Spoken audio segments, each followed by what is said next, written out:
I-prioritize mo na yan. Nagtataka ka ba? Busy ka araw-araw, ang dami mong nagagawa. Pero pagdating ng weekend, parang wala pa ring progress ang negosyo mo. Nako, huwag ka nang magtaka anak.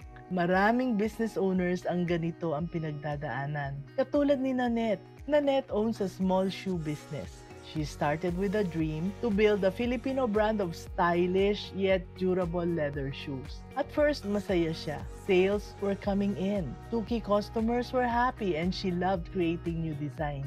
Pero habang lumalago ang negosyo, dumami rin ang gawain niya. Ordering supplies, answering customer inquiries, posting on social media, supervising production at saka handling admin tasks. She was busy, yes. But months later, may na-notice siya. Wala pa rin siyang malaking progress. She still was not getting closer to her goal of making her brand known. Na-realize niya na kailangan niyang matutong mag-prioritize ng mga tasks na talagang tasks that really matter for her business growth. So, let's go through the 5 tips that I gave Nanette that transformed her shoe business step by step. Let's start with tip number 1. Align tasks with business goals. Nanette noticed she was spending hours on tasks that did not really move her brand forward. Pag-aayos ng files, yung mga admin tasks, ang dami ng oras na nasasayang. So tinanong ko siya, if your goal is to be a known shoe brand, are your daily tasks aligned with that? Ang simpleng tanong na yon ang nagbago ng lahat. Nilista niya lahat ng kanyang key goals. Build brand recognition, expand product line, and grow loyal customers. Tapos tiningnan niya yung kanyang tasks and nagtanong siya. Sabi niya, alin kaya dito ang direktang nakakatulong sa goals at alin naman ang busy work lang? So she decided to focus more on product design and customer engagement. Ang resulta, mas dumami ang positive feedback. Tapos yung mga tao, mga customers niya started noticing her shoes. Anak, remember, if your tasks don't align with your goals, you are just running in circles. So, pangalawang tip, use the Eisenhower matrix.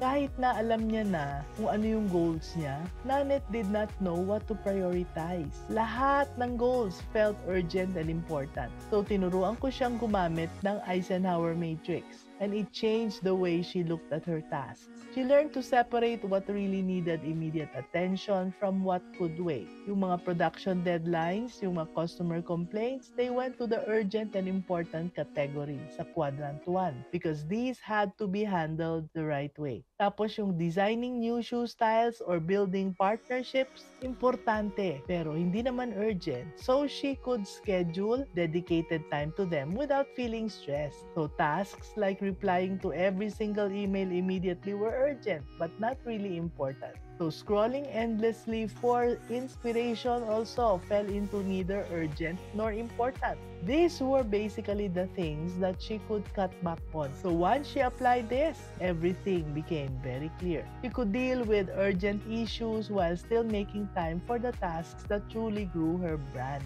Her first full collection of shoes finally got noticed and people began to recognize yung consistent style ng kanyang sapatos at nagkaroon siya ng brand identity. Yan. Now for tip number 3, evaluate task, impact, and effort. Hindi lang impact. So Nanette realized na hindi lahat ng tasks ay pare-pareho. He started asking, alin ba dito sa mga tasks na to ang nagbibigay sa akin ng highest return with the least effort? Like posting shoe photos on social media took just 20 minutes but brought in new customers regularly. An example of high impact, low effort. Meanwhile, organizing the storage room would take hours pero hindi nagpapalaki ng sales niya. So low impact, high effort.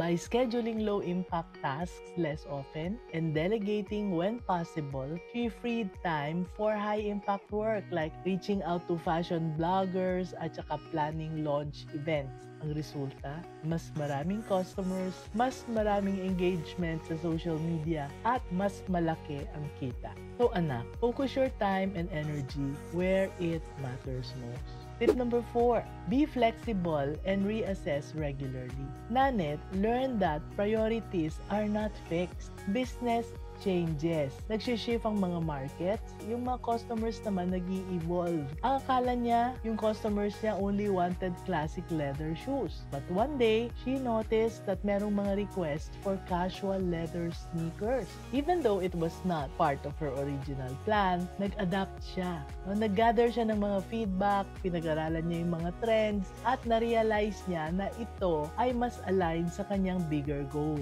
to be known for stylish yet durable shoes. So when she launched the sneakers, biglang tumalon ng sales and customers loved the new line. So remember, what worked last year may not work this year. So listen, adapt, and adjust. And finally, tip number 5, delegate and outsource kung pwede. No? So Nanette faced her biggest challenge, letting go. Dati, siya lahat. Siya yung nagdi-design, siya yung nagmamanage ng supplies, siya yung nagre-reply sa customers, siya ang nagpo-post sa Facebook. Until one day, sobrang pagod siya at na-late pa ang delivery. And that's when she realized, if I keep doing everything myself, naku, mababurn out ako. And my business will stop growing. So she started small. She delegated inventory management to her staff. And then, she hired a freelancer to handle her social media posts.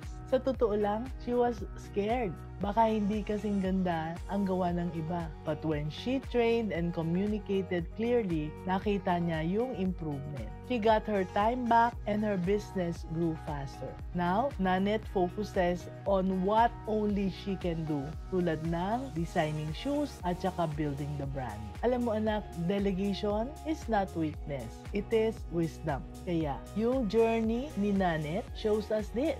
It's not about doing more. It's about doing what matters most. And the best part, mas may oras na siya for herself and her family habang lumalago yung kanyang negosyo. Kaya, don't just be busy.